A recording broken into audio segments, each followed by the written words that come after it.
Are you ready for some good news? When you've sinned, you needn't try to make it up to God or prove to God that you're sorry. You only need to draw near to Him with a sincere heart. Here's today's text.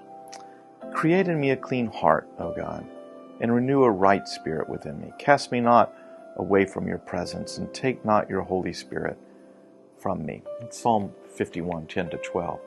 David's confessional prayer after his sin with Bathsheba is a breathtakingly bold petition. He asks the Lord to be washed, made blameless, having his sin blotted out of the record book. David asks for rejoicing to return and for the presence of the Holy Spirit. He recognizes that God takes no delight in sacrifices and burnt offerings. Instead, David brings only his heart that's bursting with contrition and longing. Simply put, it's one of the greatest prayers in the Bible, and one to make a model prayer for the times of remorse in your own life. And here's some principles from the prayer of confession based on Psalm 51. First, David doesn't appeal to any of his own attributes, but to God's.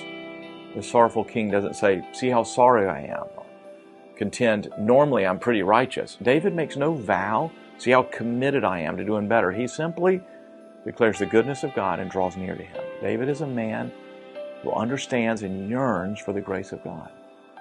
The second thing I see is David's deep remorse isn't what moves God. David is sorrowful and penitent, but his remorse doesn't move God on his behalf. David's remorse puts his own heart in touch with his deep need for God. His contrition makes him hunger for God. And here's the third thing. David hates his sin, but he loves himself. He wants a future. He wants to be clean, whole, and filled with the Spirit. Don't ever let your hatred of your sin, don't ever let it turn into hatred of yourself.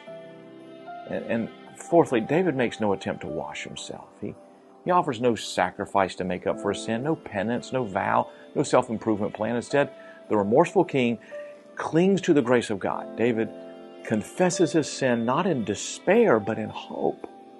When you're at your worst, you'll find God's grace at its best. And that's the gospel.